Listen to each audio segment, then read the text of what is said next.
হবে, চিকন করে কাটতে হবে।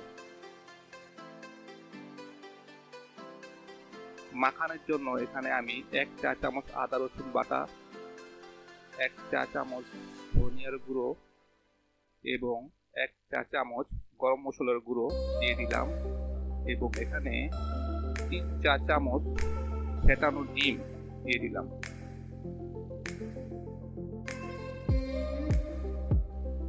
এক টেবিল চামচ সয়া সস দিয়ে দিলাম।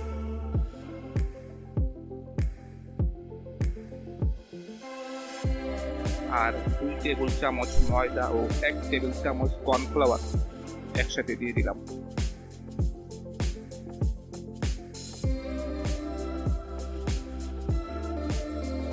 2 চা চামচ রেড চিলি পাউডার। সব একসাথে মিক্সড করব।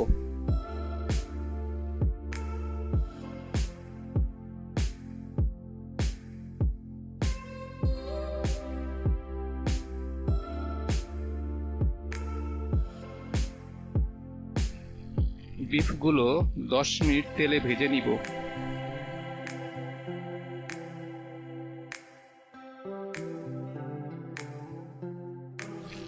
বিফগুলো পাতলা ও চিকন করে কাটলে ভাজার সময় তাড়াতাড়ি সিদ্ধ হয়ে যায়, এই জন্য আপনারা মোটা করে কাটবেন না।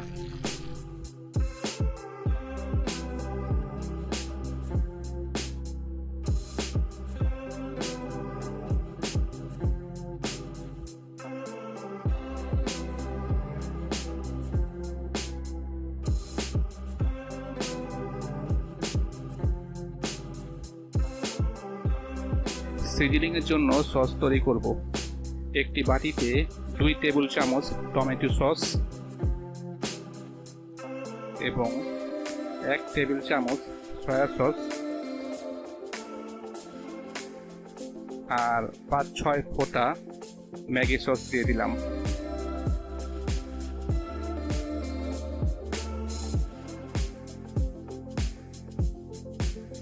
এক চা চামচ ওয়েস্টার সস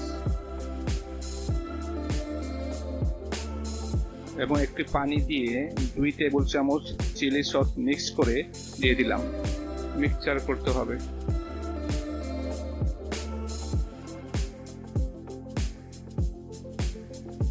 একটি খালি কড়াইতে 1 টেবিল চামচ ঘি দিয়ে দিলাম।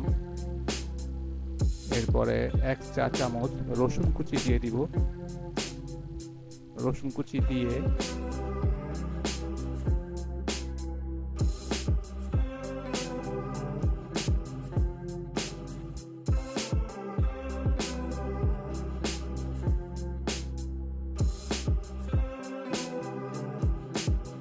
একটু ব্রাউন কালার হলে পেঁয়াজ ফালি দিয়ে দিব।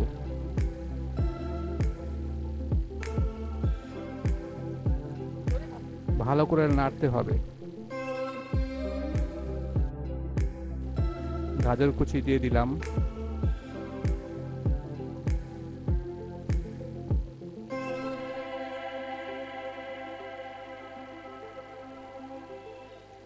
এবং সেই 3 কালারের ক্যাপসিকাম কুচি কুচি করে দিয়ে দিলাম।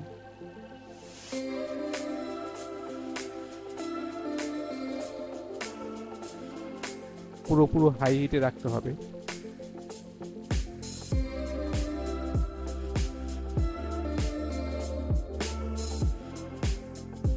এবং ভাজা বিফগুলো দিয়ে দিলাম।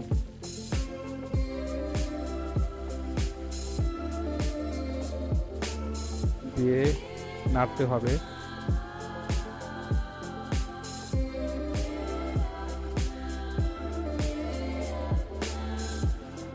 এবং ওই সসগুলো দিয়ে দিলাম। সসের সাথে একটু পানি মিক্স করে দিয়েছি যাতে একটু গ্রেভি হয়।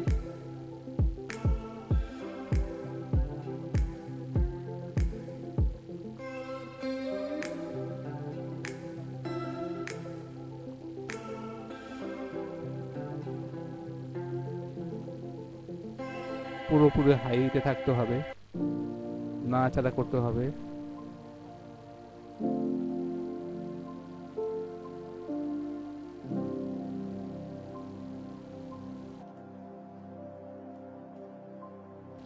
হালকা লবণ দিয়ে দিলাম।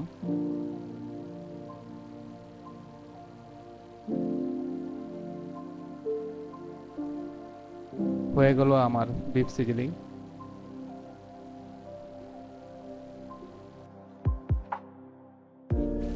হয়ে গেল আমার খুবই মজাদার বিফ সিজলিং রেসিপি, খেতে অসাধারণ।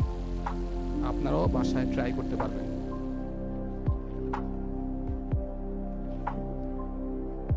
আমার এই রেসিপিটি আপনারা ফলো করে বাসায় খুবই সহজেই তৈরি করতে পারবেন বিফ সিজলিং।